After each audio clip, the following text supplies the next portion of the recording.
Distinguished delegates, good morning.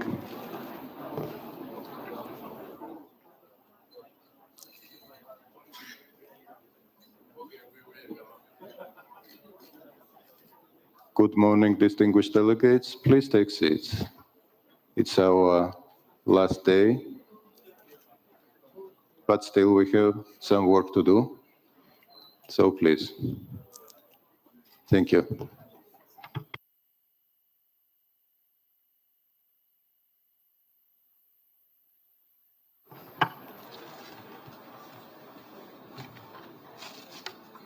Well, good morning. Good morning to all. We are here in the large part of this conference.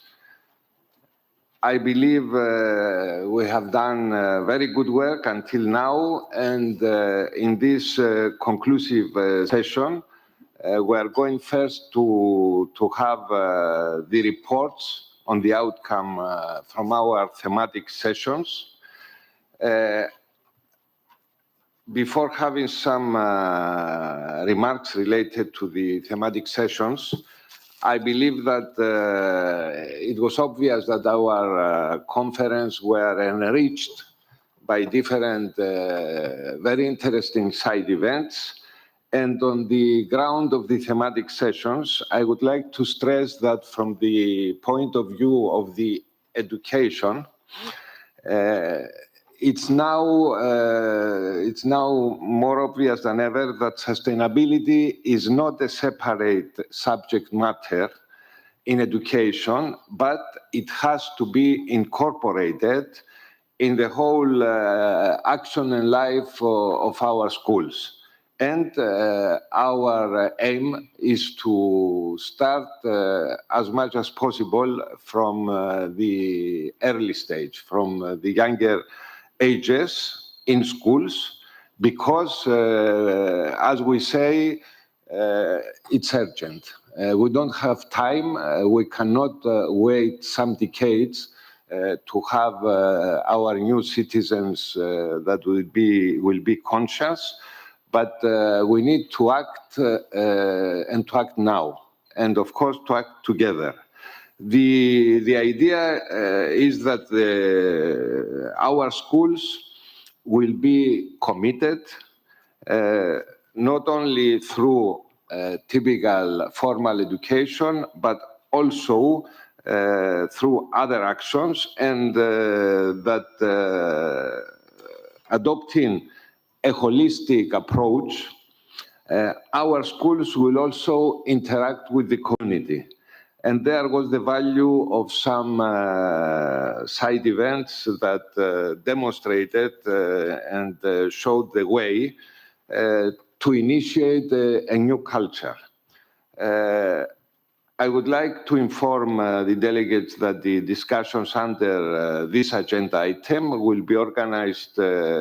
First, the conference will hear brief reports on the main outcomes of the two thematic segments on sustainable infrastructure and sustainable tourism. We can spend up to 10 minutes per report. And after each presentation, we will have the time, about half an hour, 30 minutes, that will be dedicated to questions or comments from the floor.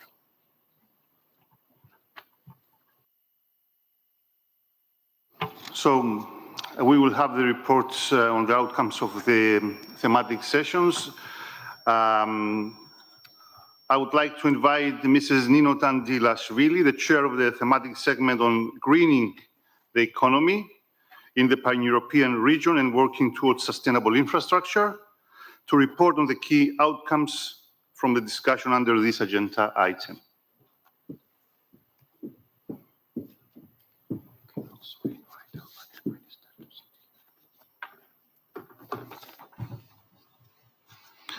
Let me also invite Mrs.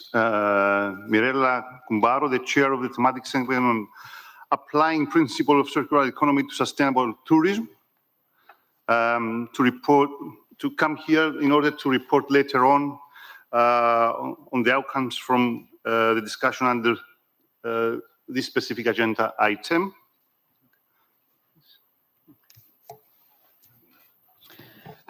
Thank you very much. Good morning, dear colleagues, dear delegates. I think that yesterday we had opportunity to discuss very important aspects related to the sustainable infrastructure, and it was quite an interactive discussion that we had yesterday. So here are some of the important elements and recommendations that is based on our discussion from yesterday. Because of the war and after the pandemic, we are in danger of losing sight of the global environmental crisis, climate change, biodiversity loss, and the pollution of our planet with waste and chemicals. Of course, we need solutions that tackle several crises at once and that make our economy and society more resilient. Sustainable infrastructure is a key element for building resilience. Learning from the past and respecting nature will be also important for all of us. Sustainable infrastructure is often part of carbon neutrality strategies and policies in countries. Current brown infrastructure has a large environmental footprint, including on biodiversity. Infrastructure is responsible for 60% of global greenhouse gas emissions. Improvements are therefore urgent. Extreme hydrological events remind us that a more sustainable economy and infrastructure are needed. The role of impact assessment tools will be equally important for greening the massive infrastructure reconstruction efforts that will be needed in Ukraine. Impact assessment can also be used for the evaluation of environmental damage resulting from conflicts. Nature-based solutions are underused and can be a low-cost measure in many projects. The use of such solutions should be promoted more often.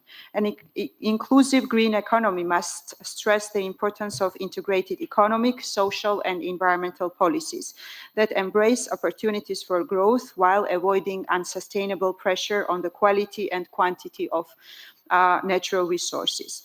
There are challenges in collecting relevant data and monitoring to support the switch to sustainable infrastructure. Correct information, including maps, is crucial for sustainable infrastructure. The appraisal of projects in terms of economic return is not practiced in some countries. There is no excuse for continuing with unsustainable infrastructure in modern times. Information needed for the development of and investment in green infrastructure is available. Infrastructure planning and implementation needs to be a data and science-based process. Timely monitoring and evaluation using a science-based approach is, of course, very important. A common definition of sustainable infrastructure is important, and the use of common indicators as well. Exploring of innovative solutions is essential. Investments in sustainable infrastructure is, of course, essential. An infrastructure that puts nature in its heart can generate 170 million new jobs within the next 8 years. Investments in renewable energy alone could add over 40 million jobs to the global economy, while creating healthcare savings 8 times the cost of investment. The need to transform infrastructure is gaining momentum and new funding is becoming available. High-cost infrastructure projects need the support of financial institutions and mechanisms at the same time. A green public procurement action plan can be used to promote the use of environmentally friendly building materials. Maritime spatial planning and ISO certification promote the greening of port infrastructure. Some Mediterranean countries lack funding. Green bonds and microfinance are fundamental in this process. There is a need to address the timing of resources, such as upfront investments. Assessment of investment needs for climate action until 2030 requires classification of priority infrastructure projects through systematic, strategic, and economic assessments. With multi-sectoral projects in this respect. Results need to be monitored at the same time. Potential areas for investment in sustainable infrastructure are renewable energies, energy efficiency, power distribution, natural gas during the transition, waste management, mobility, green mobility, and smart green cities. Careful planning is required for investment in the transport sector. Of course, it's important to determine what transport investment is most beneficial to the general public and accordingly has priority for the implementation. Countries have good practices of shifting investment to public transportation, digitalization, and new railway infrastructure. For example, by conducting an evaluation of all ongoing projects and discontinuing the financing of those that are unsustainable. Global environmental crises need an integrated policy approach and the active cooperation of all stakeholders in this process. A holistic approach from the very beginning is, of course, important, and sustainability needs to be also at economic and social levels. A stable regulatory environment, financial incentives, and science-based information are important for carrying out reforms and investments. Societal decision-making must guide the green transition. Refurbishing and building new infrastructure standards for greening need to be established through the policies. Sustainable infrastructure can be a connector between countries, fostering commitments and facilitating access to services through green and clean energy, smart grids, high-speed internet, electric vehicle charging stations, and upgrades to roads, airports, ports, passenger rail, and public transit. All solutions for infrastructure should go hand in hand with that biodiversity protection, and targets and climate change aspect need to be embedded in all projects. Reducing the environmental footprint of infrastructural projects has become more and more crucial. Decisions on sustainable infrastructure are decisions for the next 50 years. Building resilient infrastructure is critical to achieve the SDGs. There is a need to create an enabling environment for all stakeholders to be able to create and use sustainable and resilient infrastructure. And accountability, of course, is key to protect the environment. Sustainability infrastructure can create equal opportunity for all in promoting rural-urban connectivity and providing access in rural areas to basic services that are already available in urban areas. Good environmental governance, access to information, access to justice, stakeholder engagement, and public consultations when constructing infrastructures are needed to avoid harm to the environment. Identify potential impacts and to result in projects that are sustainable, inclusive, and resilient. Advancing sustainable infrastructure depends on effective public participation from the earliest stages of the project development, thereby avoiding later hindrances in projects and altering the construction of infrastructure. Additional efforts for active participation of stakeholders, including both the most vulnerable and the private sector, are important. The burden of the transition to sustainable infrastructure should not be borne by most vulnerable.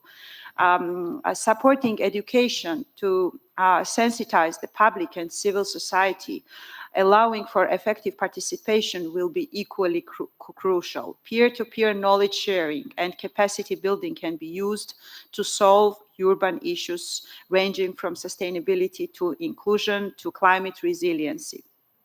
There must be a more concerted effort on an awareness raising on climate change and its impact on infrastructure at all levels of society.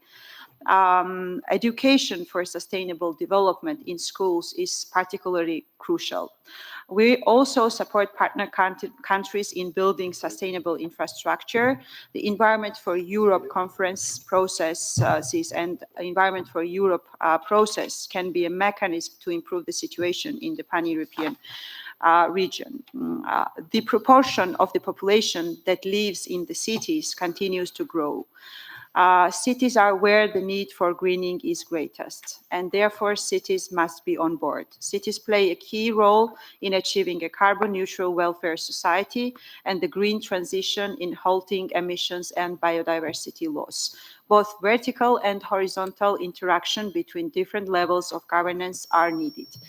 Local governments and communities are key given their capacity to deliver a positive impact for the people where they live. By involving all stakeholders and providing new opportunities for communities to strengthen sustainable development, it is important to ensure a clean, healthy environment for all.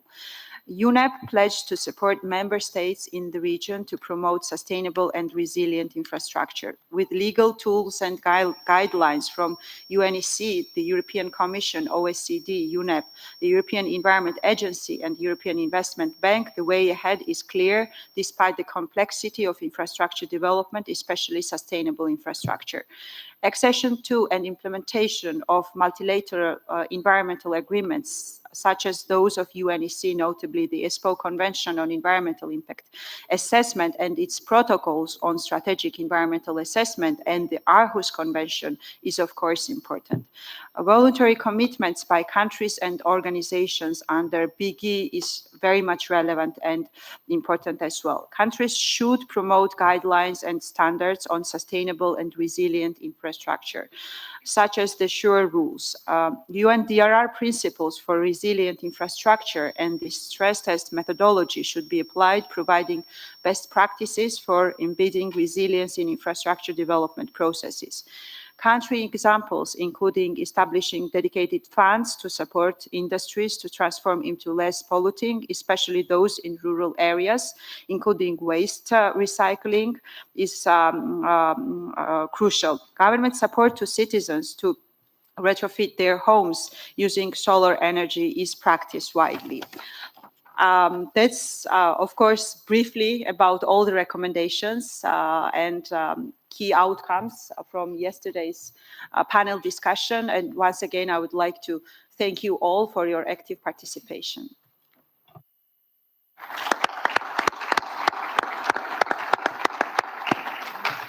Thank you very much, Mrs. Dandilashvili, for this very interesting and comprehensive report.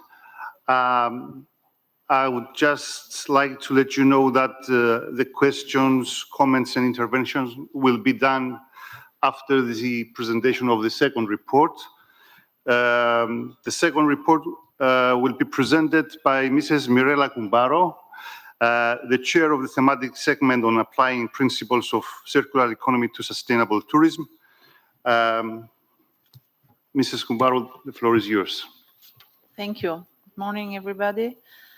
It was a very interesting day yesterday talking about sustainable tourism and circular economy.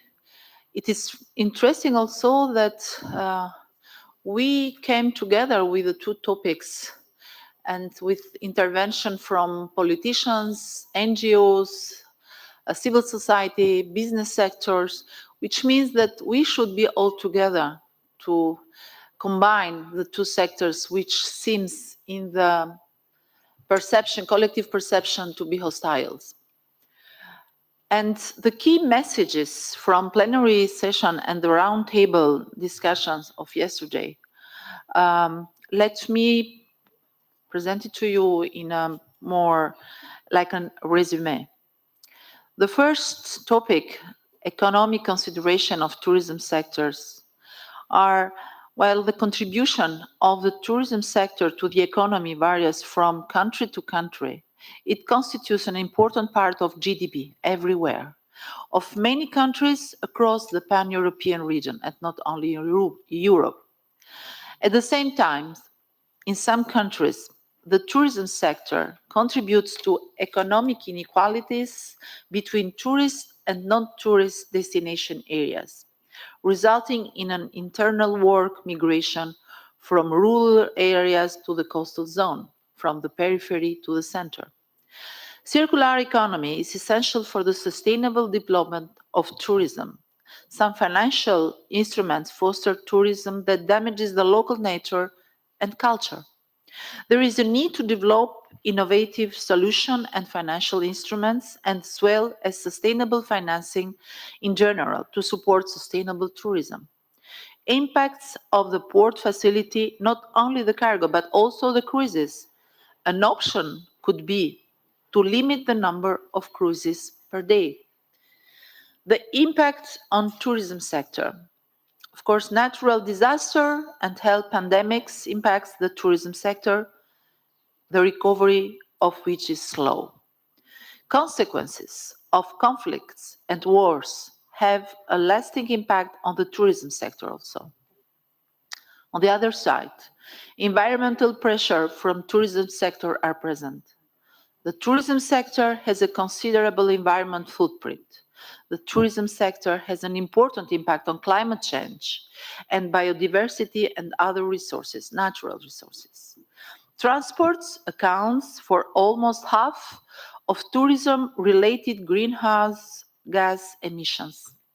In particular, tourism has resulted in the destruction of coastal ecosystems, and on the other side, all sectors contributing to tourism need, by the way, to adapt and transform to become green and sustainable. The pandemic confirmed we must think more about how we live and how and what we consume, and made even more evident how human activities impact ecosystems. It is important to measure the carrying capacity of the travel destination, and NGOs can help in this measurement. There is a need to establish a balance between a common trading market and circularity. The cooperation is another topic. Ministries in charge of the environment are encouraged to build synergies with ministries in charge of tourism. Let me remind again the model of Albania, where we have in the same ministry tourism and the environment together. The private sector, among other stakeholders, in addition to horizontal cooperation between the different sectors that contribute to tourism. Cooperation between public and private sectors is key to success. There is a need to partner more with UNWTO and to use guidelines for sustainable tourism. Join networks that sustainable consumption and production in tourism policies and practices to address the challenges of pollution, biodiversity loss, and climate change. Promote knowledge sharing and networking opportunities to define collective priorities and identify solutions together, such as the One Planet Sustainable Tourism Program. Another topic very important is the participation of public. It is crucial to engage NGOs along with the private sector in all actions and activities in greening the tourism sector. Civil society could play a more important role in the fight against plastic pollution from the sector. NGOs should be involved in the exchange of experience and good practice in sustainable tourism strategy. Involvement of local community. We are all witnesses of the sale of cheap imported goods as tourist souvenir, things that should be replaced by locally produced products and crafts. There is also a need to provide adequate support to the transition of local community to sustainability. Often tourism has an impact at the destination and can lead to difficult discussions with local communities. This is why it's so important to involve them. Involvement of the business also. Governmental action towards sustainable tourism must go hand in hand with action from business actors. Opportunities exist to develop sustainable value chains and shift towards reuse or at least recycling of materials. Eco-labels can be used to designate businesses practicing sustainable tourism and for sustainable tourism destination. Change needs to come from inside the business. There is a need for better coordination on working with the private sector. Seize the opportunity to talk to the private sector to change the paradigm and present opportunities for companies to be green.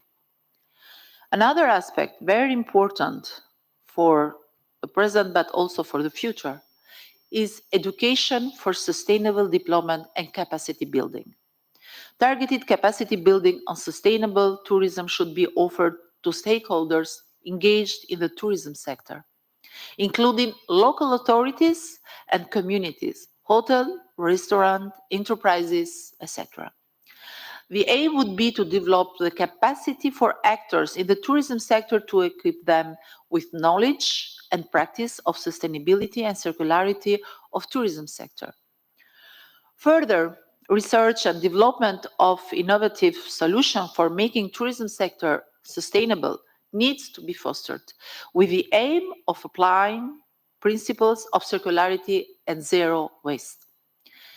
More generally, awareness about sustainable tourism needs to be raised. Data and information is also important. There is a lack of comparable indicators for measuring the circularity and sustainability of the tourism sector, and monitoring is needed. Criteria could be developed to measure the carbon footprint of the tourism sector. Labeling is among the methods that can provide the consumer with clear and reliable information about the circularity of products. Sustainable tourism components should be measured by indicators to ensure comparability between sectors and topics to enable assessing the level of sustainability of the tourism sector. Good examples of measuring exist in some countries, such as on the use of renewable energy sources, energy consumption for overnight stays, and the level of acceptance by the local population of tourists and tourist activities. Mass media has an important role in promoting environmental and sustainable development solutions. Tourism statistics should cover domestic tourists in addition to international one. Using tools for measuring commitment made it vital in order to measure progress to achieving. On the other side, which is becoming more important for us as politicians, the legal and policies used. There is a gap in many national legal and policy frameworks on assessing the environmental impact of the tourism sector. Good example of making mandatory separate collection of waste, including transportation of bio-waste to compost treatment facilities for big hotels and catering businesses. A circular economy model needs to be introduced for the tourism sector. The new focus on sustainability is driving changes in tourism. Standards and methodology need harmonization. Countries do have good examples, such as the Cyprus Sustainable Development Tourism Initiative. National governments cannot make decisions alone. Their multiple layers of stakeholders must be involved. The national government can be the bridge between communities and the private sector, and NGOs can help facilitate this. Available policies, mechanisms, and tools include UN, for example, just a list, UN resolution on sustainable tourism, UN framework of programs on sustainable consumption and production, UN WTO Glasgow Declaration for Sustainable Tourism, Global Tourism Plastics Initiative, Statistical Framework for Measuring and the Sustainability of Tourism, UN resolution that paves the way for a binding global plastic treaty, a Spoiled Beaches Initiative which prohibits any action that is unsustainable, Green Public Procurement, Big E past and new voluntary commitment by countries and organizations, eco-certification of tourism destinations, One Planet vision for a responsible recovery of the tourism sector, digital products passport, for example, for batteries, big data to assess tourism trends and concrete methodologies and indicators to assess sustainable tourism mobility. General prerequisites of sustainable tourism include circular economy, sustainable mobility, sustainable destination, partnership to promoting the sustainability of tourism sector. And recognition, of course, of limited resources and therefore putting a limit of touristic activities in some cases. Next step and action needed. The tourism sector is forecast to grow considerably, those underlining the urgency to transform the sector into a sustainable one. Circular economy offers a new paradigm for the development of a sustainable tourism sector. Decision makers and entrepreneurs should apply circular economy principles across the tourism value chain. Circularity should be the major strategy for the transformation and recovery of the tourism sector from the COVID-19 pandemic. Decision-making must be science-based knowledge and information. Incentivize the tourism business to turn to sustainable practices in tourism. Payment for ecosystem services is a key mechanism for the way forward. Environmental and cultural needs should be reflected in the tourism sector. The impacts of international and extreme mobility at tourist destinations must be reduced. The vision for sustainable tourism is in the 2030 agenda through the SDGs. Sustainable tourism is an underestimated driving force that can shift other sectors, such as the energy sectors, towards sustainability. The ministries of tourism need to be brave enough to create a projected target to 2030 in terms of tourism that would not grow above a given percentage. This is vital if tourism is to be circular. Measuring the carrying capacity of destination could also be a way to work towards circular tourism. Practical actions include phase out and ban single plastic products, limit water consumption and promote reuse of water, introduce deposit refund system for glass bottles, among other products, and remove barriers in border regions. Promote consumption of food from local producers.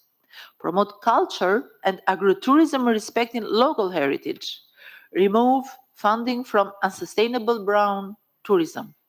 Organize events to promote and celebrate sustainability in tourism sector. Activate the work on plastic pollution in the tourism sector, including in the mountains areas. Continue dialogues and cooperation between public authorities working in areas relevant for sustainable tourism. There are some of the conclusions of full day working and debates.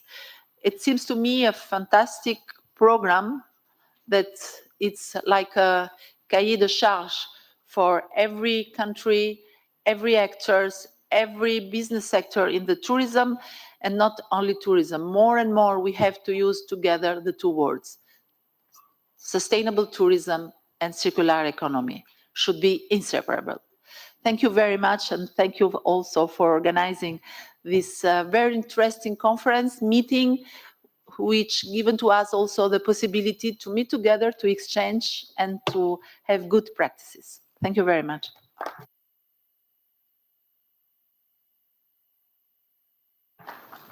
Thank you, Mirella, for this comprehensive presentation of the report. I think that it was made clear through the presentation that developing measures for promoting sustainability in tourism is very important, but it is also important measuring the impact of these measures, measuring the sustainability in the tourism sector, and we have to keep this in mind. Dear colleagues, at this point, I would like to open the floor for questions, comments, and interventions. I think that Mrs. Kern from the European Eco Forum asked for the floor. Yes, thank you very much indeed. And let me use this opportunity to thank you personally and indeed all of the government of Cyprus and all of the organizers, also the Secretariat, and you, Madam Chairs of these thematic sessions, which were very interesting indeed. I also want to thank all of my colleagues at the European Eco Forum, and in particular Friends of the Earth Cyprus, who have made this, our participation really possible, the Federation of Environmental Organizations of Cyprus, Terra Cyprus. And I also, one thing that I really want to emphasize is I appreciate also this opportunity for us members of society, civil society, to take the floor in keeping with Article 3.7 of the Aarhus Convention, with that each party promote the application of the principles of that convention in international environmental decision-making processes and within the framework of international organizations in matters relating to the environment. I think that is a crucial, a fundamental principle that should hold for all parties, but is so much more meaningful given that this instrument was created under the aegis of the UNECE and within this part of this EFE process at large. That brings me to the next point, which was just some comments about the outcomes regarding sustainable infrastructure, because it's related. If I'm not mistaken, so you, Madam Chair, mentioned the importance of the ESPO Convention, the Aarhus Convention, the SEA Protocol, as tools to ensure that we really achieve sustainable infrastructure. And I believe in the plenary, the Czech Republic also made this point, and I wanted to express my appreciation for that point. In our view, those instruments are not ways to hinder, but are indeed necessary, integral ways in order to ensure that the development of critical infrastructure is indeed sustainable. As regards to further to that first thematic session on infrastructure, I also especially appreciate the comments, I believe, if not mistaken, apologies, I believe from the Deputy Director of UNEP, as regards to the critical need to address issues and have participation at the planning stage, and only that way can we really protect critical biodiversity. That's our experience. And I had the pleasure of taking part in the roundtable, which was very lively, very helpful indeed. And I think we had virtual, I want to say consensus at the very least, maybe everyone agreed that planning is a necessary, critical stage that is needed to ensure that infrastructure development is truly sustainable and protects biodiversity. And in that strategic planning stage, the necessity of engaging not just the public, but mayors, for example, using all sort of local stakeholders, local authorities at all levels. I also, returning just briefly to the plenary, I wanted to also mention, I believe it was Sweden mentioned a number of measures that they're taking in this area, both as regards to rural, or perhaps I'm moving now to tourism, for rural activities, and also to make sure that sustainable cities are better protected. And just very briefly to return then to the issue of sustainable tourism, I really appreciated, and it came out so clearly, and I think it was very valuable both in plenary and as you just reported, Madam Chair, that we have to use COVID as a chance for a reset. It is a reset, and it's an opportunity indeed. It lets us reformulate really what our advantages are, how we can best proceed. And in this regard, I believe Cyprus mentioned a number of measures that they use to support more sustainable tourism, better use of local resources, and I think in the breakout sessions, this also was discussed about local food and such measures. We think that is excellent. But what I think what I've heard from my colleagues, I had to, because infrastructure is more my area, I had a session to go to, a side event. But what I heard is that what seems to be less clear and what we would like to see improvement on is the need for a common strategy, a common vision, common standards, because there is some difference of understanding about what circular tourism even means. And obviously, we support very much indeed the comment you made, Madam Chair, about reporting about the special role that the engagement with NGOs and local stakeholders can play in actually achieving that. Finally, I also found it a really interesting takeaway because we don't always expect it to be so successful that Albania has tourism and environment under one roof. One could imagine that would lead to conflicts or be inadvisable, but perhaps that is emerging as truly a brilliant solution. And analogous to that, we have in Austria, we have a huge, the environmental ministry was recreated, and it has climate, it has transport, it has, I can't list how many, and exactly about critical aspects of infrastructure. Well, maybe this is a good measure and path going forward, is recognizing these sectoral exchanges and using ministries to accomplish that. So thank you for that. And I'll close just with the expectation that you all, we assume, are visionaries. You are that, and we, civil society, call upon you and ask for nothing less than you to do that. And so we hope that you will all then return to your home countries and implement this with clever solutions and using both from the range of hard laws to very innovative solutions using soft measures, capacity building measures, etc. And we NGOs very much welcome the chance to assist you in this regard. Thank you.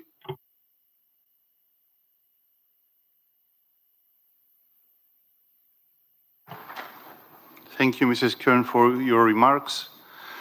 Are there any other requests for? Yes, the Deputy Minister of Tourism from Cyprus. Hi again. As an introduction, I hope you had a great couple of days in Cyprus. The weather has been very good for you. And if we don't talk before you leave, I wish you a safe journey back. My final and conclusive statements about these couple of days we've had together, and I congratulate everybody for the great work. Mirela, you did an excellent job on summarizing everything we said.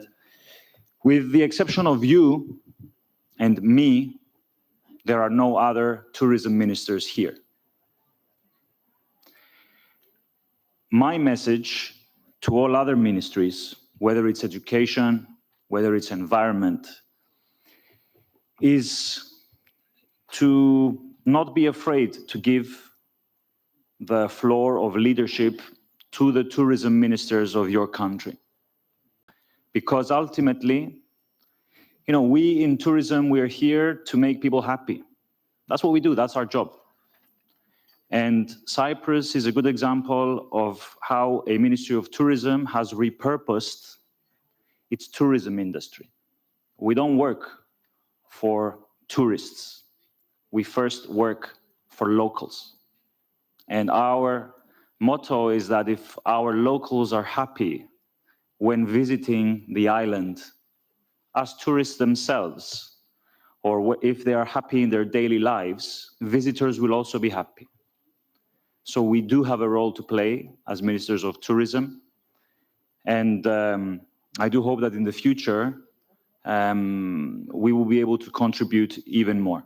I am certain that even if not all countries will do what Albania did, and I understand it's not easy to make this decision, tourism and the environment in the same ministry, definitely we from tourism want to be next to you, the environment ministers and the education ministers, because what you're doing impacts us and what we are doing can help you. That's all.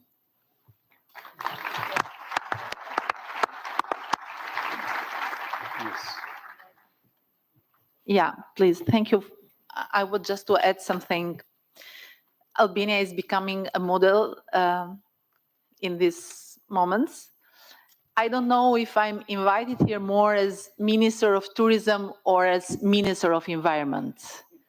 I still don't know, but being alone only with my colleague of Cyprus, maybe I'm here mostly as Minister of Environment. And I totally agree that we should be all together decision makers for tourism and environment, because till we are considering that these two sectors are hostile to each other, we cannot find the right solution. We have to put together. We know that we cannot live without tourism or without environment.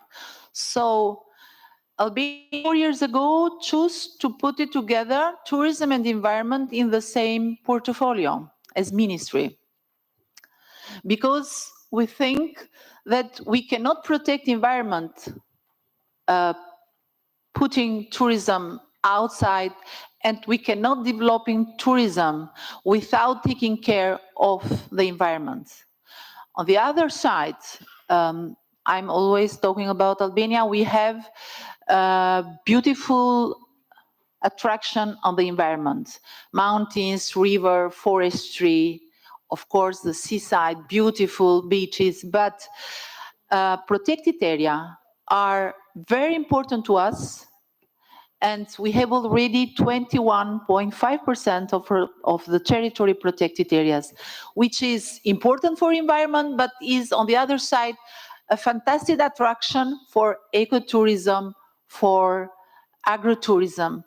And combining all together this element, we think that is the best way to protect environment and to ensure sustainable tourism.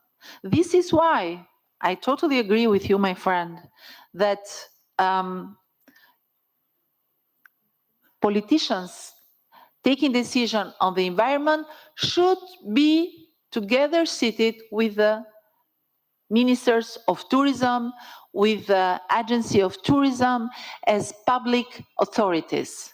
So maybe we can add another conclusion today, that in the next big meeting organized by UN, different UN agencies, we should be together. And maybe other countries can follow this modest model that we have created to have one ministry for environment and tourism. Thank you very much.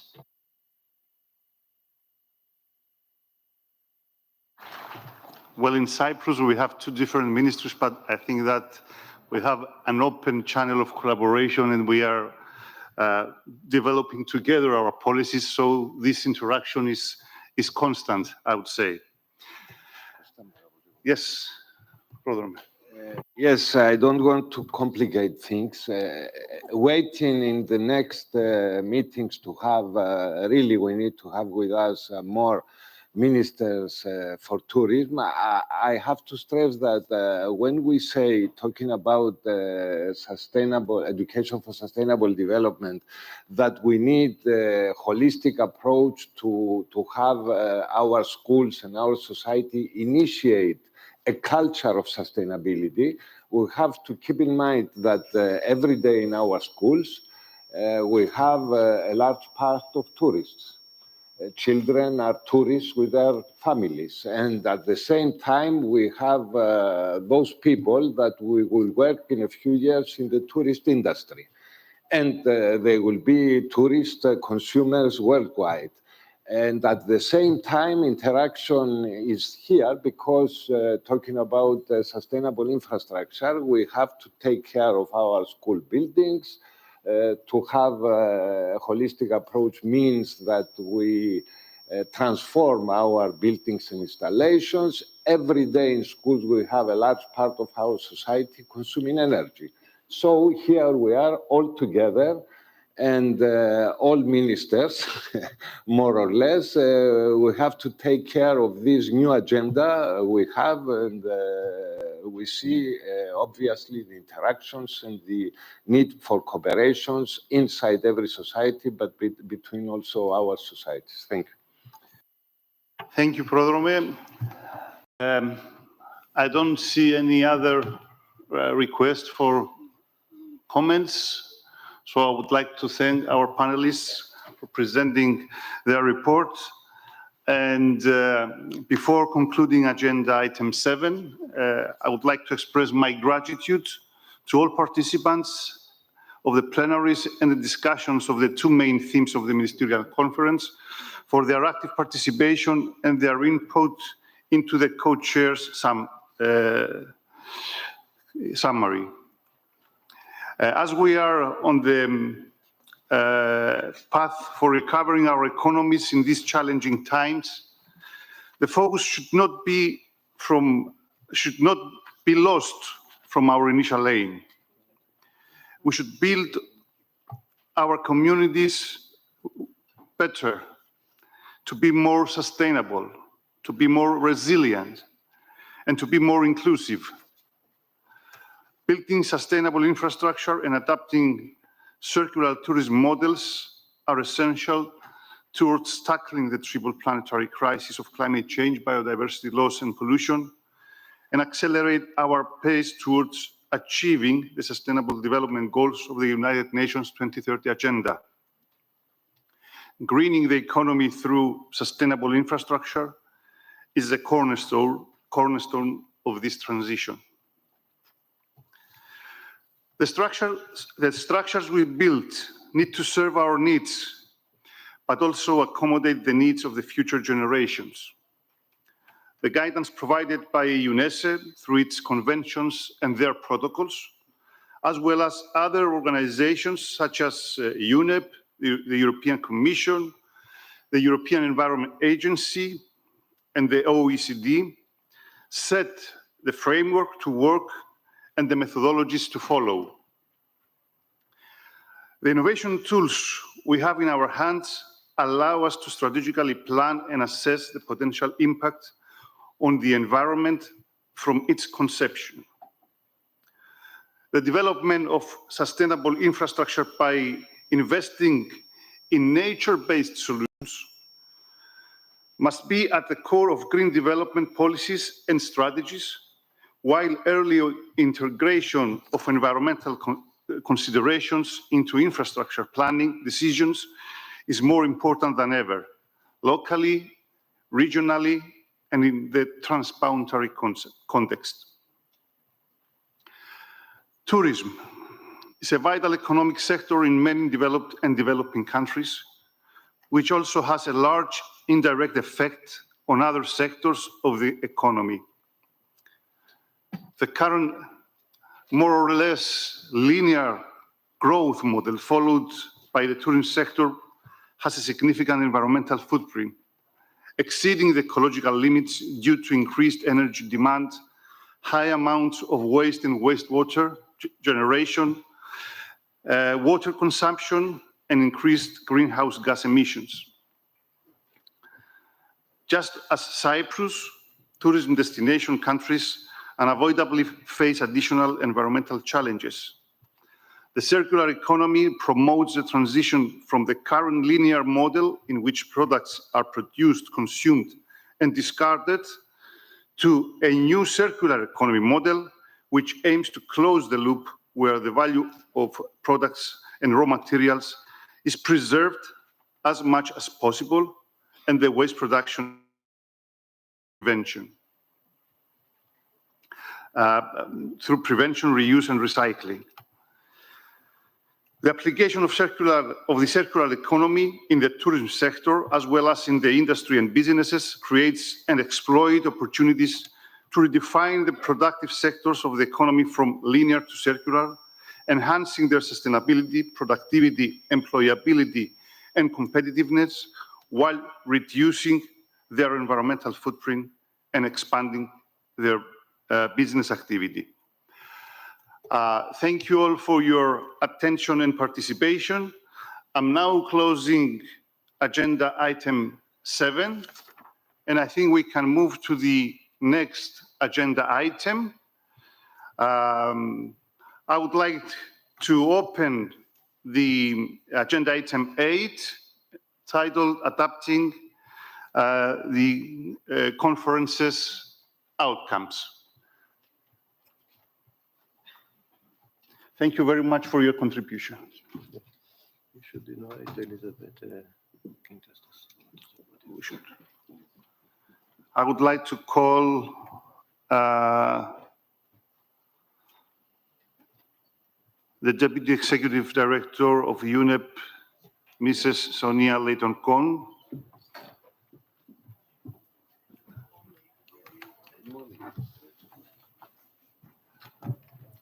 And the Chair of UNESCO Committee on Environmental Policy, Mrs. Elisabetta Quintas da Silva.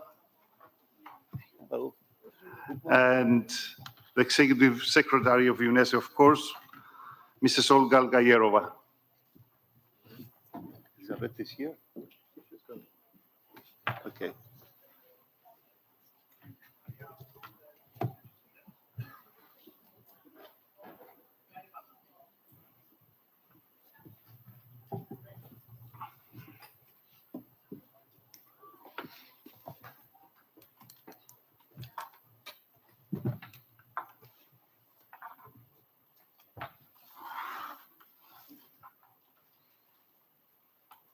So I think that we are coming to the most important part of the conference, the adoption of the outcomes.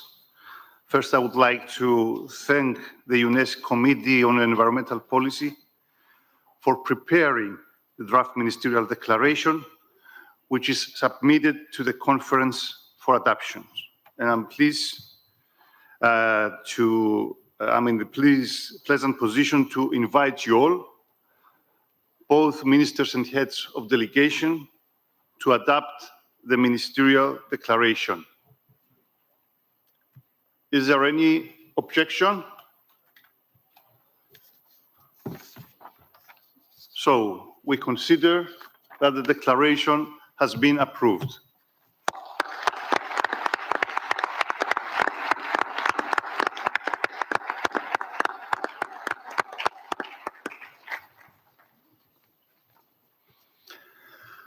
Well, at this point, I would like to open the floor for possible statements on the ministerial declaration. And I have some requests here. First, Mr. Davor Perkan, European Commission, on behalf of the European Union. Thank you, Mr. Co-Chair. Ladies and gentlemen, as you mentioned, I would like to deliver this statement on behalf of the EU and its member states. At the 9th Ministerial Environment for Europe Conference, we have focused on how to make tourism and infrastructure more sustainable. We have discussed our achievements since the first Environment for Europe conference in Dobříš, and also future challenges linked to sustainable development, the ESD, and greening the economy. We welcome the ministerial declaration that strongly condemns the unprovoked and unjustified aggression against Ukraine by the armed forces of the Russian Federation. This aggression has severe ecological consequences in Ukraine and the surrounding region, which must be assessed by the relevant bodies to allow for a sustainable recovery. Moreover, we appreciate the focus on infrastructure and sustainable tourism in the declaration, more relevant than ever in the post-COVID-19 era, and we appreciate the emphasis on the role that innovation, circular approaches, public-private partnerships, and public participation play in this regard. We have reaffirmed our commitment to the implementation of the voluntary pan-European strategic framework for greening the economy, adopted at the 8th Environment for Europe conference in Batumi, and we adopted the final progress report of the voluntary Batumi Action for Cleaner Air. We have welcomed the establishment of the shared environmental information system across the region to support environmental assessments and acknowledge the work on environmental performance reviews, including activities to prepare for the fourth cycle of EPRs under the ECE EPR program. We would like to thank our Cypriot hosts for the warm hospitality, and together with the UNECE Secretariat and Bureau for their hard work, contribution towards successful outcomes, and for the organization of this event. We stand firm in our support and commitment to the Environment for Europe process as a platform bringing together all relevant actors in the ECE region to address some of the strongest challenges of our times. And we look forward to our future work and successful cooperation. Thank you very much. Thank you, Mr. Strilets, for your intervention and for presenting the European Commission's position. And it is very important that the European Union supports the Environment for Europe process. Now I invite Mrs. Nino Tandilashvili, Deputy Minister of Environmental Protection and Agriculture of Georgia, to present her comments. Thank you very much, Mr. Chair, Excellencies, distinguished delegates, dear colleagues. It is worth outlining that the Nicosia Ministerial has reminded us of the importance of close cooperation and the urgent need for new initiatives and approaches towards environmental protection. Here in Nicosia, we confirm once again that the Environment for Europe process is indeed a unique platform in our pan-European region, which gives an opportunity for effective collaboration in order to provide our generations with a sustainable future. Let me reiterate that recent challenges such as COVID-19 pandemic and further Russia's war against Ukraine vividly have shown that more international effort is needed to effectively overcome them. The Nicosia Ministerial proved once again that Environment for Europe Ministerial Conference is the right platform that supports in joining our efforts to turn ideas into reality for the better environmental protection, sustainable development, and well-being for our countries and thus the whole region. Addressing circular tourism and sustainable infrastructure at the conference, the two main themes which have to be properly considered in our activities towards protecting the environment and greening the economy, was a very important decision, helping us to better understand and adjust to the rapidly changing world. Education for sustainable development plays a critical role, without which a sustainable future is even unimaginable.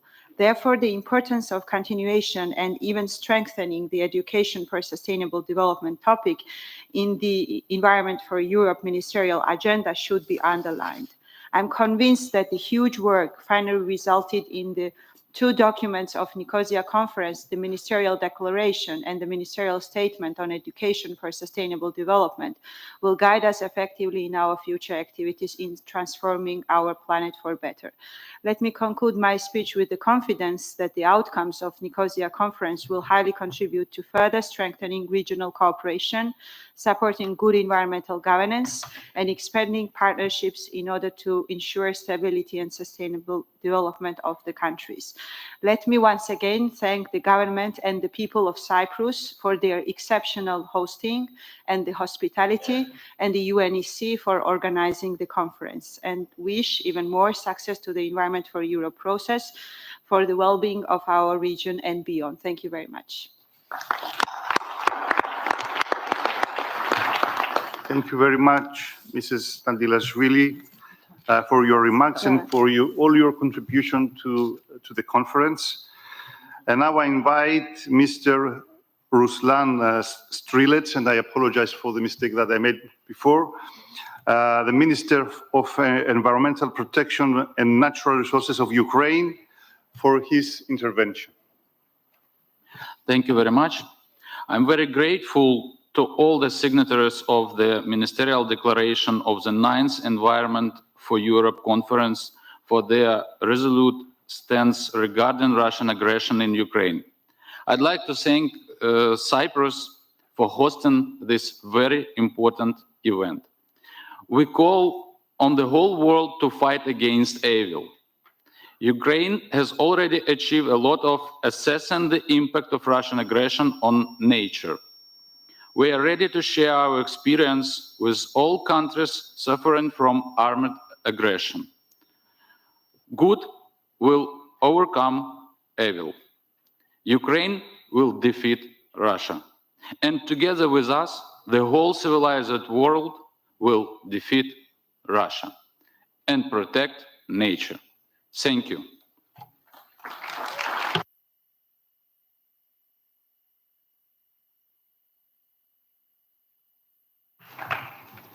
Thank you very much.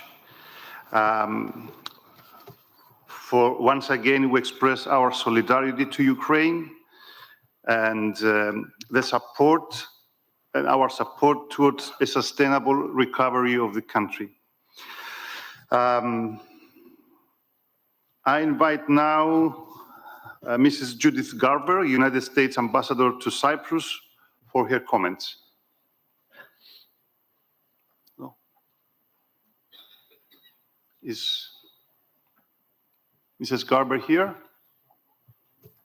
No. The next intervention comes from Mrs. Svitlana Slesar-Renok, from the European Eco Forum. Thank you. I am here. I am speaking today on behalf of the European Eco Forum. Every day, Russia's aggression against Ukraine brings new destruction to people and to the environment. Incidents at nuclear power plants and facilities, energy infrastructure, including oil storage tankers and oil refineries, drilling platforms and gas facility, and distribution pipelines, mines, and industrial sites and agro-processing facilities have resulted in multiple air pollution incidents and potentially serious contamination of ground and surface waters. There is nothing more unsustainable than war. There is no sustainability without peace. There is no peace without sustainability. We urge everybody to support green, sustainable, and resilient reconstruction of Ukraine.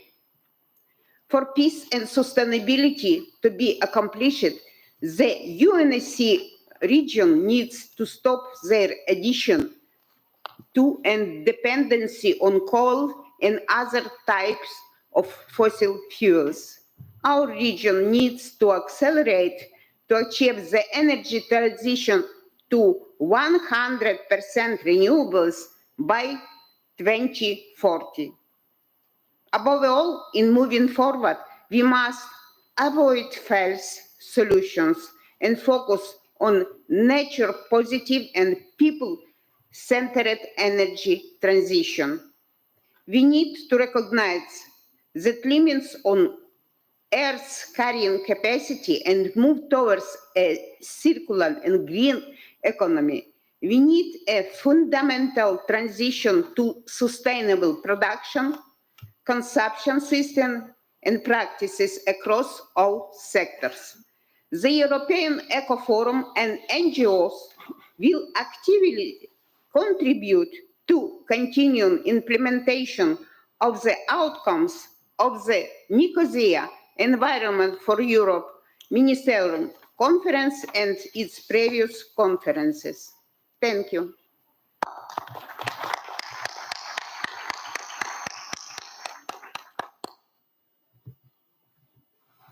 Now I invite Mrs. Rebecca Hovelmans from the Women Engage for a Common Future organization for her remarks. Yes, thank you, Chair. Dear delegates, my name is Rebecca Heuvelmans, a young ecofeminist speaking today on behalf of Women Engage for a Common Future. We're part of the European Eco Forum. Despite having over 30 years behind the Environment for Europe process and many good decisions taken at 8 previous conferences, grave problems in terms of implementation remain. With biodiversity declining, climate change disasters happening, and energy prices skyrocketing, there's an urgent need for long-lasting, green, and inclusive solutions. Clearly true for those marginalized groups, including women in all their diversity, minorities, and low-income groups who are hit the hardest by these developments. Sustainable solutions cannot be made in silos. Civil society plays an essential role in enhancing decision-making on the diverse range of topics this process covers, including air pollution, education for sustainable development, waste and water development, and climate change. But we can only operate successfully in the right conditions.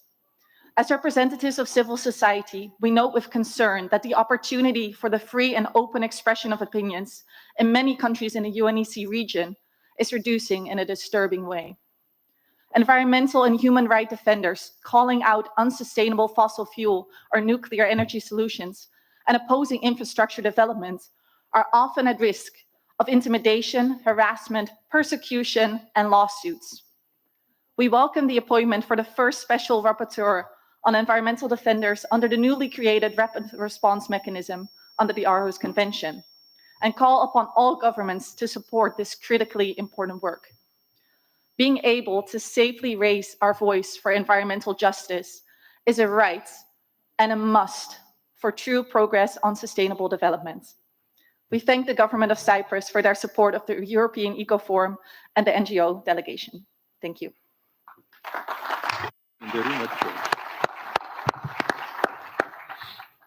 Thank you, Mrs. Hovelmans, for your statement. And the next intervention comes from Mr. Zoltan Marusha, State Secretary for Public Education of Hungary. Thank you, Chair. Hungary joins, of course, the other ministers in supporting the ministerial declaration. We would like to take this opportunity to make an important announcement. On behalf of the Hungarian government, we are delighted to invite you to the WHO 7th Environment and Health Ministerial Conference that will take place in Budapest from the 5th to 7th July next year. The conference is expected to accelerate progress in addressing challenges for health coming from the triple crisis of environmental pollution, climate change, and loss of biodiversity. We will be proud to have all of you in Budapest next year, and we hope to offer the same level of warm hospitality as we all are enjoying here in Cyprus. With this, I would like to invite you to watch a short video about the conference. Thank you very much and see you next year in Budapest. Please start the video.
Thank you very much, and thank you for the information that you have provided for this very, very interesting conference. I think that all of us would like to be there in such a beautiful place and to discuss so interesting issues. I would like to ask if there are any other requests for interventions. Yes, I have the Mr. Hederman from the World Organization of the Scout Movement.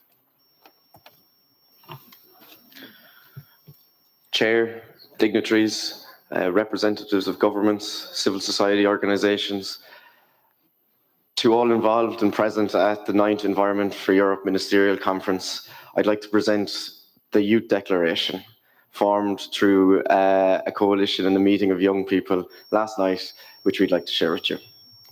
Out of 1,000 participants present today, only 3% are young people. Approximately 30 young people are present. Although young people are not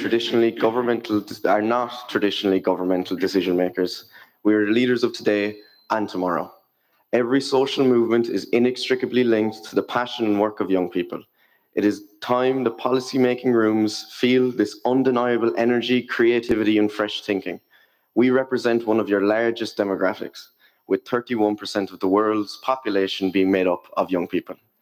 We are facing a typhoon of crises, from inhumane poverty to climate change, growing inequality to biodiversity loss. Education is the answer to unlock the solutions to these issues. But if we wish to have education for sustainable development that supports young people to develop these values, it must be for young people, by young people, about young people. Meaningful engagement should not be a privilege, but a fundamental right. Therefore, we need to support young people of all backgrounds accordingly. You make the decisions today and the tomorrow. We would like to emphasise that it was at the invitation of the Cypriot government and the UNECE organisers that gave us this opportunity to exchange ideas here. This is an important step in the right direction, which we are incredibly grateful and thank you for. A few years ago, it would have been unimaginable to be part of such a conference as a young person. Therefore, we see that youth participation has grown in recent years. We acknowledge efforts made by certain governments and institutions to involve young people, for which we commend. Yet there is a continued uphill battle. Decision-making should lift from being for youth and to being with youth as an essential stakeholder. The adopted frameworks, particularly the framework for the implementation of the United Nations Economic Commission for Europe's strategy on education for sustainable development from 2021 to 2030, addresses youth participation and sees it as a key. We would therefore like to call on you today not only to demand it in frameworks, but also to implement it. A positive example of youth participation are the youth focal points of the Steering Committee on ESD. We would like to encourage you to effectively involve young people in UNECE processes in this way and in other formats, including interventions, panel discussions, and keynotes that are not solely focused on youth participations, but on the issues discussed at the decision-making table.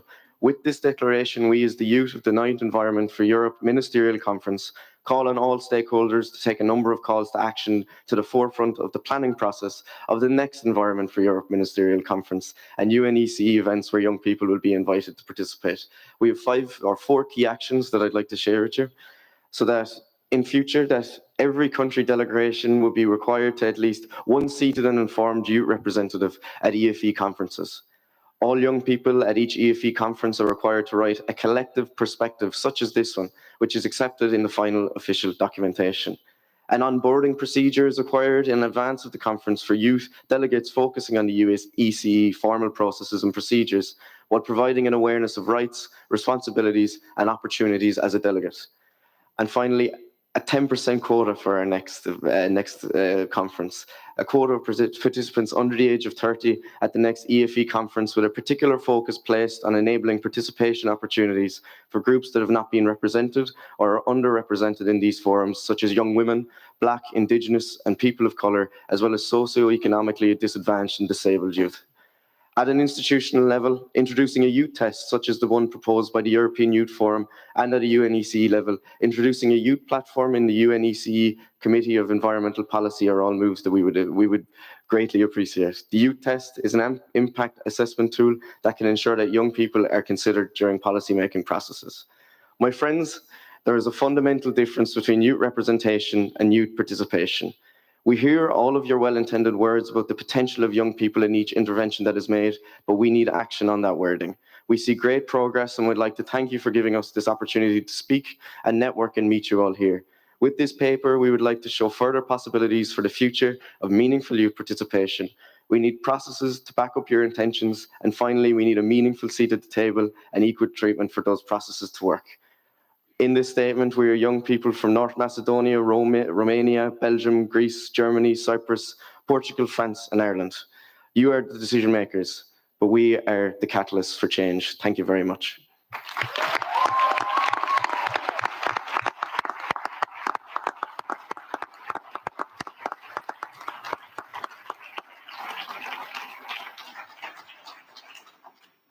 Thank you very much. It was one of the main aims of this conference to receive the voice of the young people, and through your statement, we have done so. Yes, we have another request for intervention. Thank you. Please identify yourself. My name is Rifat Sabbah. I am from the Palestinian delegation, but I am from the civil society in the delegation. Just want to add something. While we are working to protect the environment and to face the challenges of the climate change, I think the solidarity is very important. The solidarity, not just at the government's level, but also at the population level. The solidarity is not just word or a prayer in the church or in the mosque. The solidarity is a humanity action. The solidarity is action, a quick action when the people in the crisis.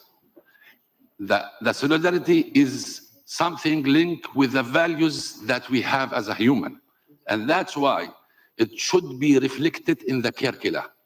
It should be reflected at the cultural level. It should reflected in the strategy that the teachers use.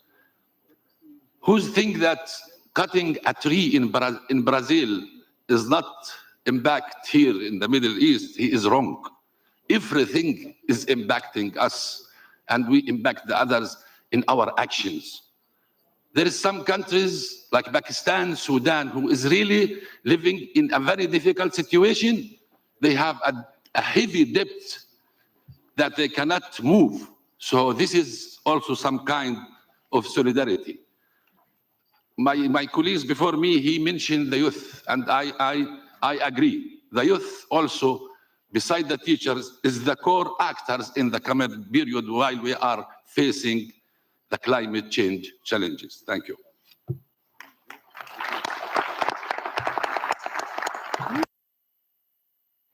Thank you for your remarks. Yes. I would like to ask now the Ambassador of the United States to Cyprus, Mrs. Garber, for her intervention. Thank you very much, Mr. Chair. Since the 8th Environment for Europe conference in Batumi in 2016, as many have already noted over the past few days, war has returned to Europe. President Putin's illegitimate efforts to annex Ukrainian territory are a new low point in Russia's disregard of international law. We will never recognize these purported annexations, nor the sham referenda conducted at gunpoint.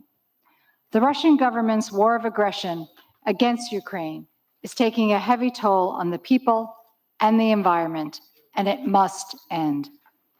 We are concerned about the loss of human life and the damage Russia is doing to Ukraine's environment, the consequences of which will resonate in the immediate and longer term for the Ukrainian people and its neighbors.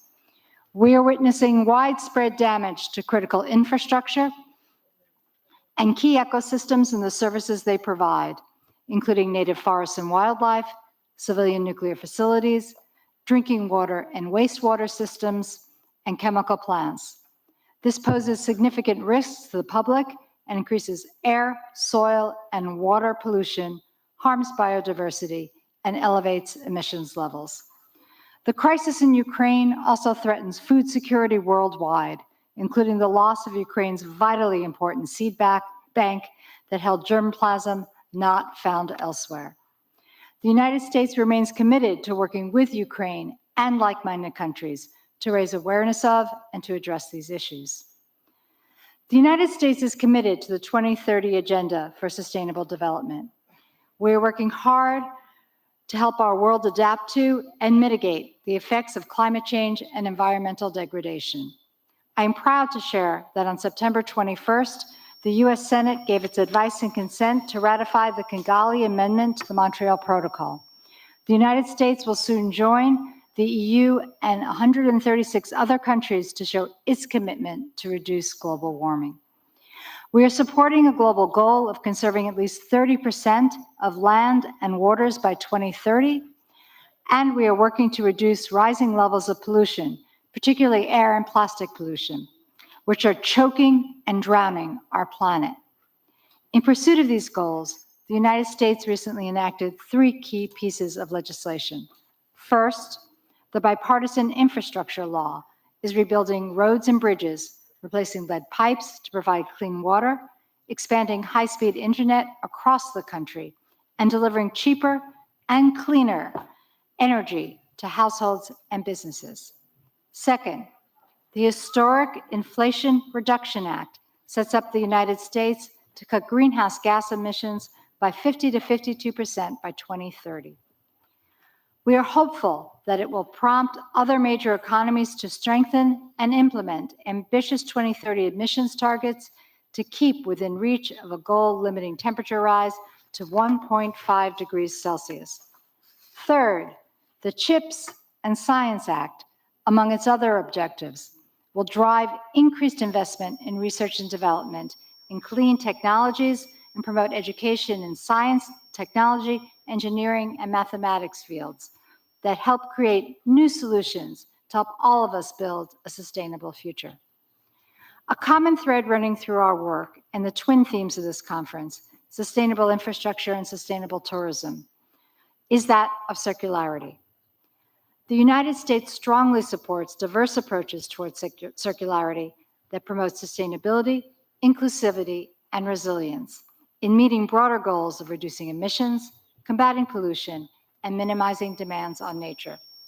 We are active at the federal, state, and in addition to our private sector to enhance resource efficiency and advance innovation in the production and consumption of materials. The United States welcomes positive engagements on circular economy approaches that recognize multiple methods and regulatory frameworks and that facilitate trade and collaboration on improving environmentally sound management across the life cycle of the supply chains. Thank you very much for your attention.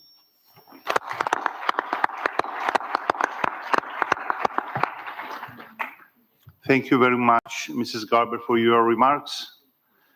And I think that Professor Skoulos would like to have the floor. Thank you very much, Mr. Chairman.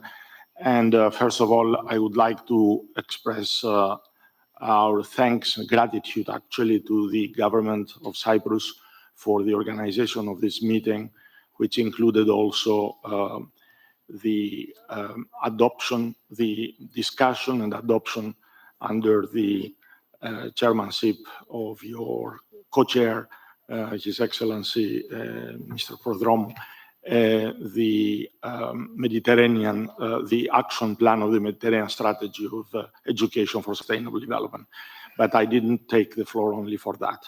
I wanted to mention that the conference does not finish here and now, and we have a very important event linked with the discussion we had already just after this meeting. At 1 10 to 2 in Kyrenia, because this is co-organized by the House of Representatives of Cyprus, the Circle of Mediterranean Parliamentarians for Sustainable Development, the Parliamentary Assembly of the Union for the Mediterranean, the Parliamentary Assembly of the Mediterranean PAM, the Mediterranean Action Plan, UNICE, UFM,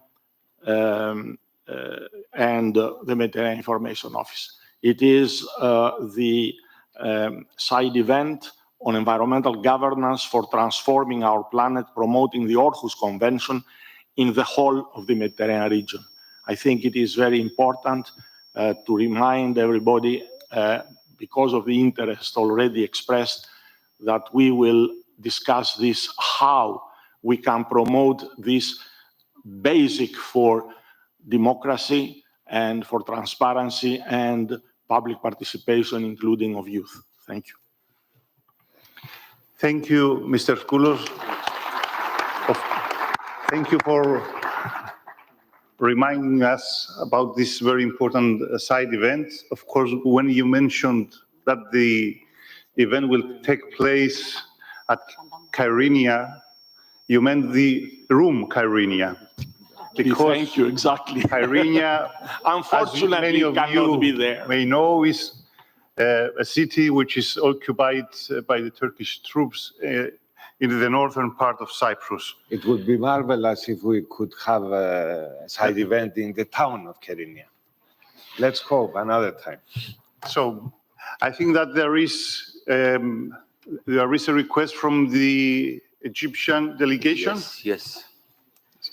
Thank you very much, Mr. Chairman, and I would like to thank the government of Cyprus for hosting this event.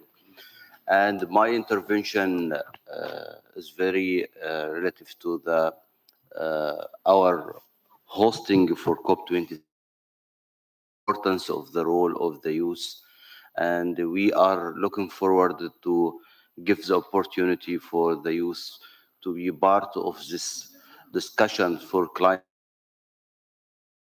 day at the green zone during the COP27, a thematic day for youth, where all youth from all over the world can change experience and give their voice very clear and change how way forward to combat the climate change. At the same time, also Egypt is hosting the COP17, so the importance of youth to take really a role in this critical problem and critical challenge for climate change is very important for of us, and we would like to confirm about this. We'll take all the possible aid and support to make this is really happening during the COP27. Also, I would like to convey the message that all preparation for the COP27 is moving very well, starting from logistic, political, and also technical, and also everything related to the COP27 is moving very well, and would be happy to receive all you in less than 1 month in Sharm el-Sheikh to continue our discussion for this global challenge. We are taking the responsibility according to the mandates we got from the last meeting, our last conference, COP26 in Galaxo. So we will be really, I would like to be able to gather consensus how we can really go for implementation. It's a COP for implementation.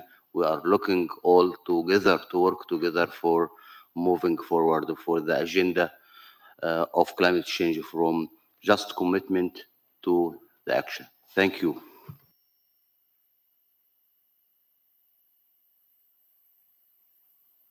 Thank you very much. I think that the majority of the people in this room will be in Sharm el-Sheikh after 1 month.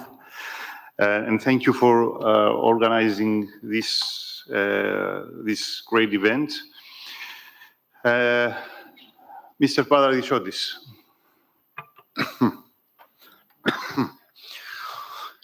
Thank you for giving me the floor.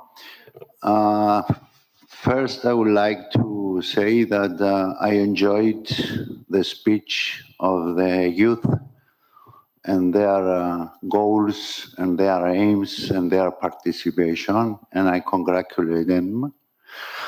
I'm Pavlos Paradisiotis. I'm the president of a newly created non-governmental organization that was created last year, right after the big fires that took place in Cyprus, and it covered 8 villages. That was the fastest and the biggest fire in Cyprus and destroyed the area. Since that event, we saw this crisis and this damage as a prospect for the future.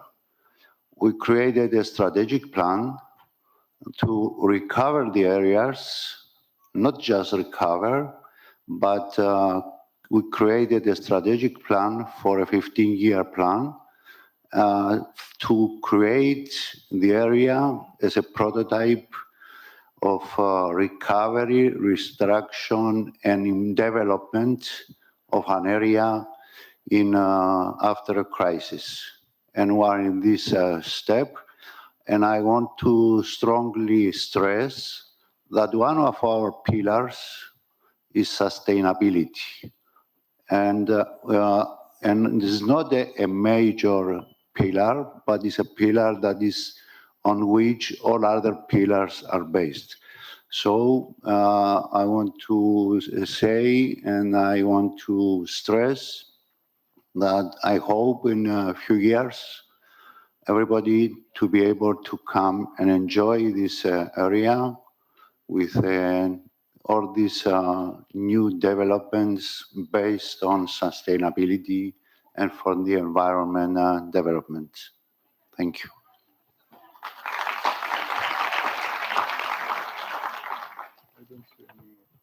Thank you, Mr. Paradisiotis.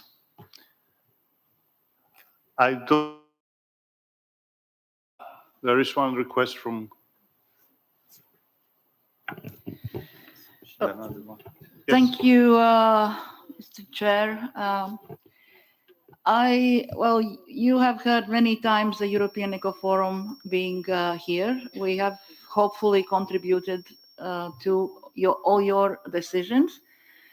And I wanted to use this time, as we are coming to the close of the conference, to simply express our thanks, not only to you as organizers, your ministry, Arabella explicitly, because I think she was the heart and the soul in all this process. We felt that on every single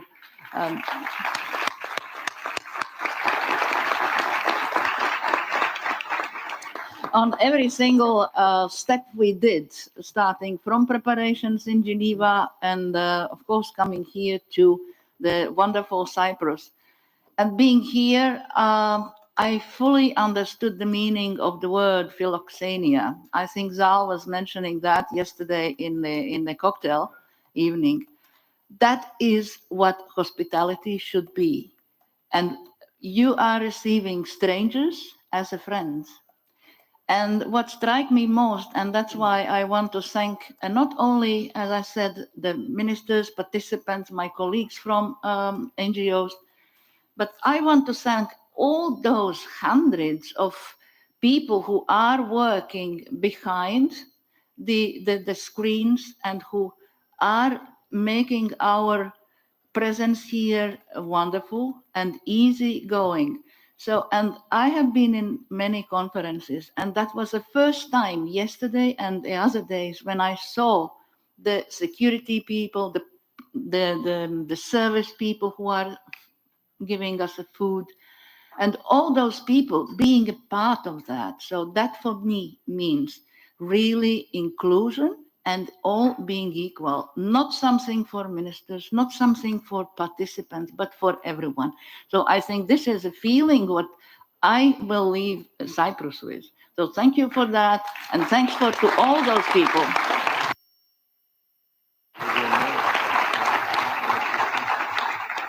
Thank you very much for your flattering words. We appreciate it very much. I think that there is another request, maybe for a final, the last one, yes.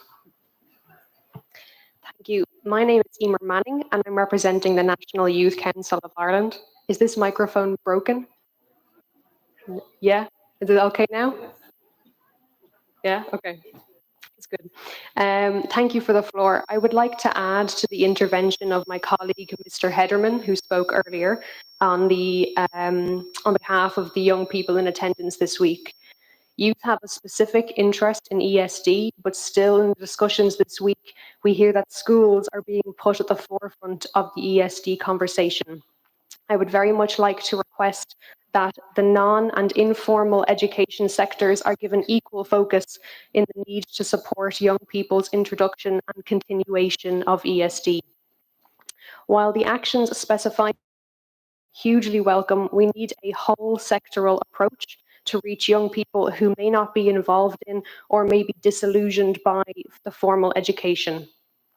It is imperative that all young people are given the opportunity involved in ESD. Thank you for your time and support of NGOs and young people.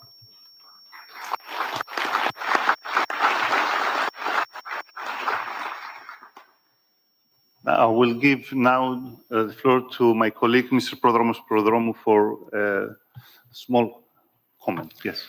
Just 1 minute to remind that in parallel with the outcomes of this important conference, of the 9th Ministerial Conference, we had yesterday the Ministers of Education and Development and high officials of the Mediterranean countries, together with intergovernmental organizations active in the region and the other stakeholders. And it is important that we also committed, of course, confirmed our commitment to promote education for sustainable development. And at the same time, we adopted the revised action plan towards 2030 on the Mediterranean strategy on education for sustainable development, which of course is in synergy with our general strategy. But at the same time, we had the opportunity to consider the enhanced collaboration on education for sustainable development as an appropriate arena for the promotion and understanding and peace in our wider region, because the Mediterranean region faces also challenges of security at the same time that we have the great environmental challenges.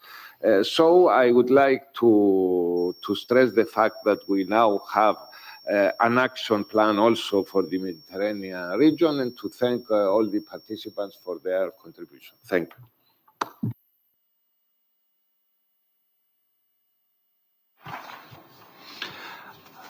I would like to thank all speakers for their statements, their comments, their remarks. And before concluding, I would like once again to stress out our deep satisfaction towards the outcomes of this conference, and especially the Nicosia Declaration. I personally would like to thank all delegations for their valuable contribution. It has been a long and difficult process, but the outcome is ambitious and will continue to guide us forward towards a more sustainable and inclusive future. Equally important is the evaluation of the state of affairs in the pan-European region and the available policy options, including multilateral environmental agreements and public-private partnerships. Exchanging good practices and actively engaging civil society can play a vital role towards transforming the planet.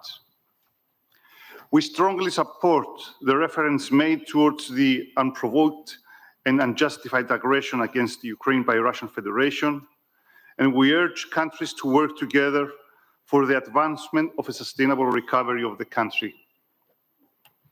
Cyprus is committed to capitalize on the results of this conference and stresses out the important role of the Environment for Europe process, bringing together all stakeholders for a sustainable future. Thank you very much for your attention.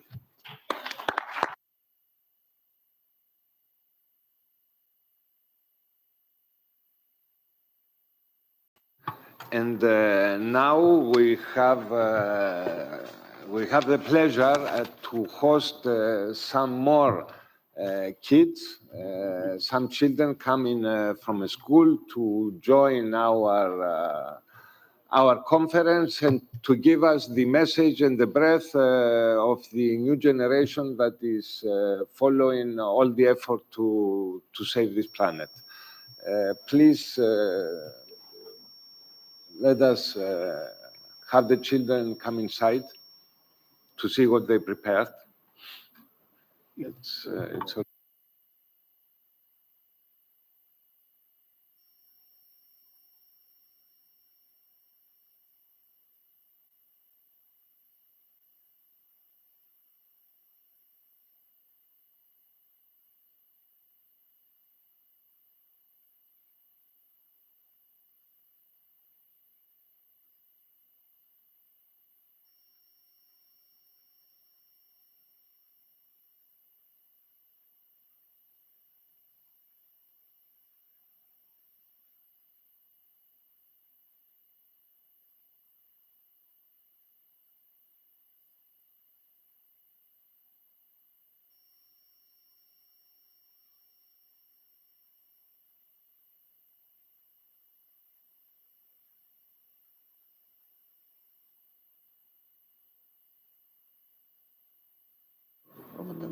We can wait.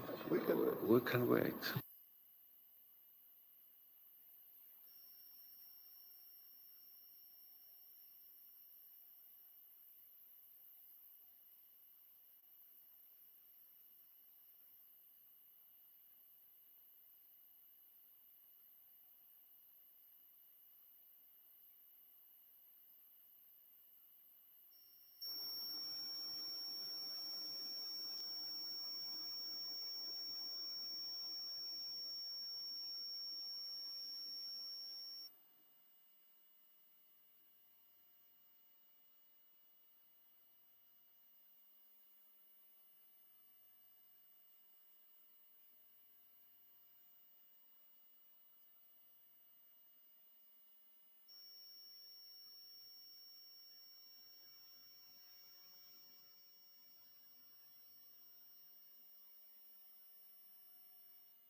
Sabedia, agapume kenya zoma seria berimbalo.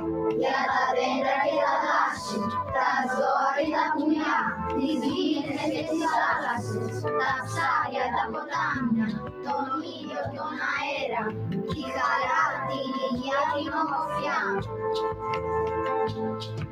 Zidune di foni mas nagusti, bantu seoriki. Irini banduna profi, iojana samanisi. Iya kekara, meolu tupos murabata. Rigoto atreona ekosigi, me prasino galasio che soi. Oro se sabe farisume, che mazisa prodocume. Navano e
I think now we're all ready after accomplishing this valuable work and having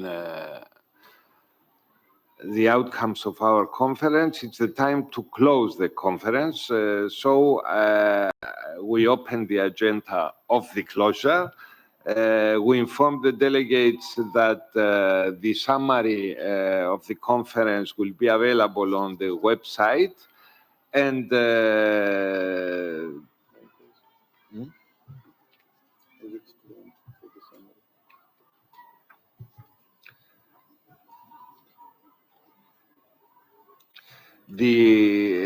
will also have to inform the delegates that the summary will be edited after the conference and posted on the website. And also we will have a brief factual report and the list of participants that will be finalized by the Secretariat after the conference.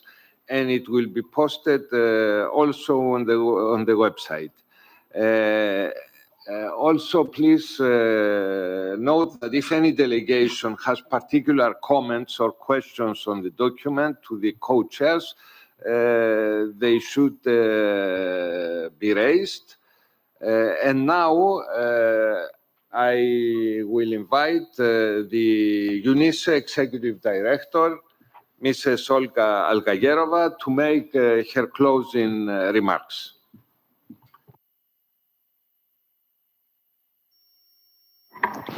Dear friends, good afternoon. Now I seem to be over-ambitious. No speech can compete with such performance that we have seen just now. But I will try.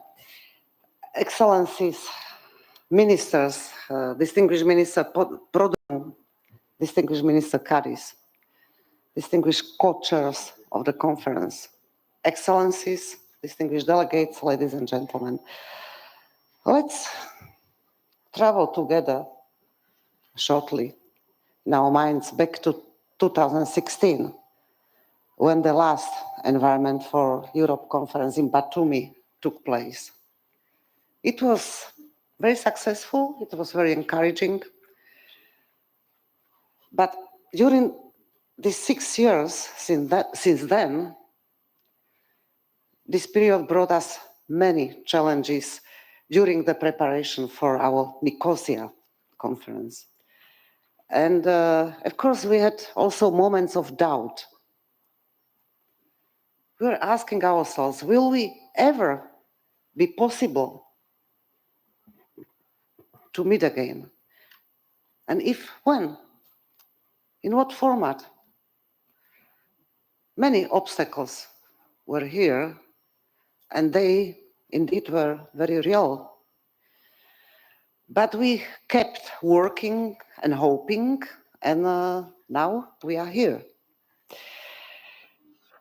2.5 days ago, we arrived in this hall and witnessed the impressive opening ceremony of this, our Nicosia conference.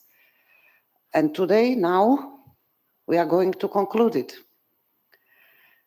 Actually, this Philoxenia Conference Center has held not just one, but 4 high-level meetings since Wednesday. Of course, the first was the 9th Environment for Europe Ministerial Conference and its framework. Then we had the 3rd high-level meeting of Education and Environment Ministries. In parallel, we had the high-level meeting of the Ministers for Education on Education for Sustainable Development and the high-level meeting of Mediterranean Ministers of Education of the ESD Mediterranean Action Plan that were held yesterday. And just to mention, so the special sessions of both the UNEC Committee on Environmental Policy and the UNEC Steering Committee on Education for Sustainable Development were also held in Philoxenia on Monday and Tuesday. So thinking about such amount of content that has been packed in this week alone, it comes to mind that these days were a little bit like korokolios.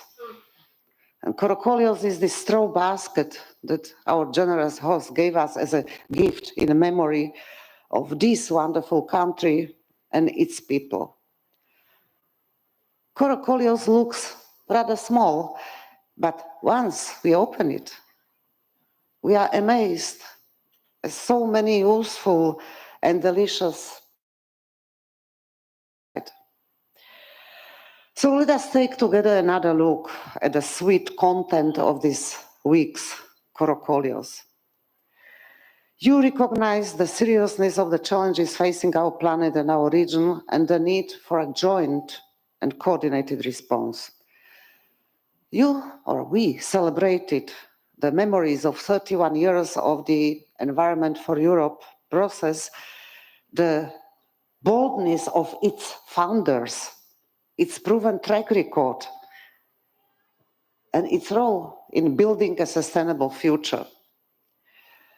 We recognize that greening the economy is of critical importance for the achievement of all the sustainable development goals and agreed on shared approaches to greening of infrastructure and tourism sectors.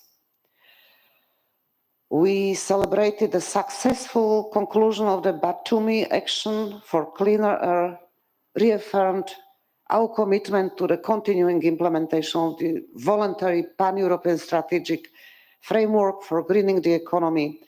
We welcome the progress in the implementation of the voluntary commitments of the Batumi Initiative on Green Economy, and responding to the Nicosia call, added more than 60 new commitments. We took note of the 7th Pan-European Assessment, acknowledged the importance of regular indicator-based environmental assessments, and confirmed our commitment to keeping the Pan-European region under regular review. We commended the UNEC Environmental Performance Review Programme and endorsed the 4th cycle of environmental performance reviews. We also commended the general establishment of the shared environmental information system across the region, and we reaffirmed the importance of further strengthening and scaling up education for sustainable development by adopting the Nicosia Ministerial Statement on Education for Sustainable Development, including the framework for implementation of the UNEC Strategy for Education for Sustainable Development from 2021 till 2030. So there is much to celebrate, but we have heard also deep regrets. We regretted that the path of the Environment for Europe process towards a more sustainable pan-European region, coming such a long way from Dobrzysz Castle to Nicosia, was unfortunately violently interrupted in February 2022. We condemned the aggression against Ukraine and expressed our concern about the harmful impact that this aggression has already had and will have on the environment. And of course, we recognize the need to assess the environmental consequences of the military aggression against Ukraine, and affirmed our support to Ukraine in its reconstruction, inviting the UNEC, and you invited the UNEC Secretariat and partners to back this process. Of course, we are pleased to do so. In my opening remarks 2 days ago, I said that we here in Nicosia should answer the question, can our cooperation continue? Will it survive this test? And now I'm happy to state that, as imagined, the answer is yes. You have demonstrated your unity and determination to tackle pressing issues together in cooperation with UNEC member states, as well with other United Nations member states, to whom I am very grateful for being and working with us here during this week. So, ladies and gentlemen, Nicosia is a success. Now we finally can say it loudly. The Environment for Europe journey that began 31 years ago continues, and I'm proud that UNEC will continue to provide its secretariat services for this process. I'm grateful to my diligent and professional colleagues from the UNEC Secretariat and our partner organizations, especially UNEP. Thank you, Sonia, and your team, who have made a great contribution to the preparation of this Nicosia conference. Speaking of contributions, I'm pleased to take this opportunity to thank our donors, whose contributions to the UNEC Environment for Europe Fund since Batumi enabled us to first conduct the midterm review of the Batumi conference's outcomes in 2019, and then support the organization of the Nicosia conference in 2022. So who are they? Cyprus, Switzerland, Norway, Italy, Netherlands, Germany, Austria, Serbia, and Finland. Thank you. Without your kind contribution, we wouldn't be here today.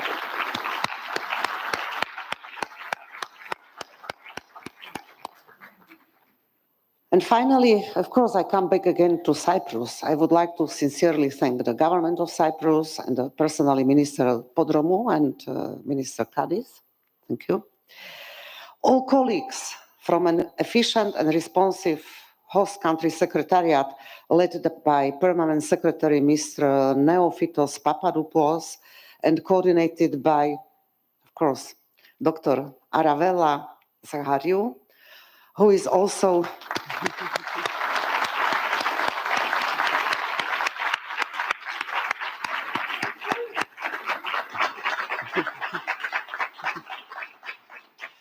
As you know, Aravella is also the chair of the UNEC Steering Committee on Education for Sustainable Development, and there is no need to introduce her. The people of Cyprus, the wonderful citizens, and of course, especially the children of Nicosia for their hospitality and friendliness. I want to thank to the local staff and our helpful volunteers at the airport, at the hotels, in Philoxenia Conference Center, for their excellent help, as well as for smiles and sincere kindness. I wish to thank also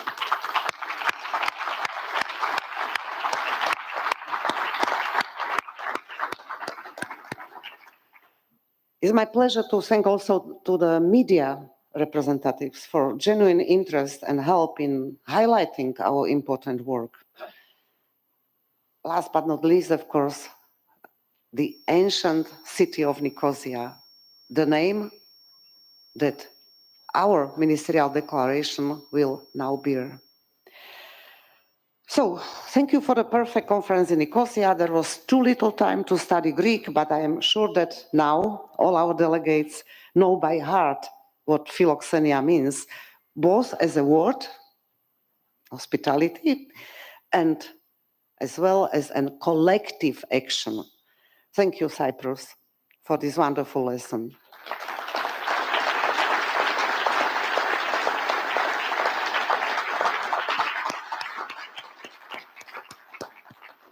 To conclude, dear colleagues, our Environment for Europe journey continues, and you decided to hold the next conference in 5 years. And I just hope that by then, our world will be cleaner, greener, more just, and more peaceful than we have it now. Let's make it happen. Thank you for attention.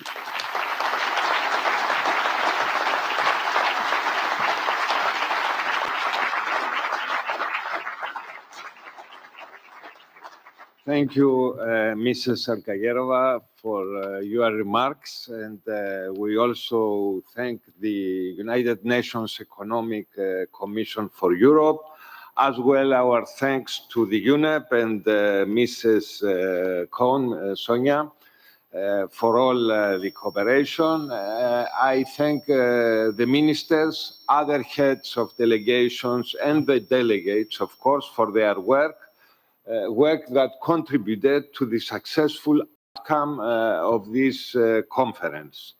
We now have a declaration of Nicosia. It's an honor. It's a moment of celebration, but also a moment of responsibility.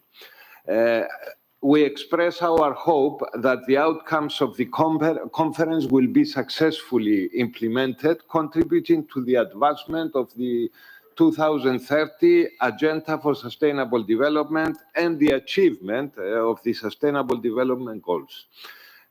I thank the Secretariat here, our Secretariat in Cyprus, for their efficient support and organization of the conference, but also thanks to the UNICE Secretariat. I also thank the interpreters and the technical personnel for their useful work that contributed to the smooth running of the conference and enabled the dialogue between the delegations. Finally, we invite the conference speakers to send their electronic version of the presentations and interventions to the Secretariat for posting on the conference website. I wish to everyone that you will extend your stay here in Cyprus to have a pleasant stay. And thank you all. We have to applaud the good work that was done and the hope we have to achieve our goals and to have a really sustainable environment.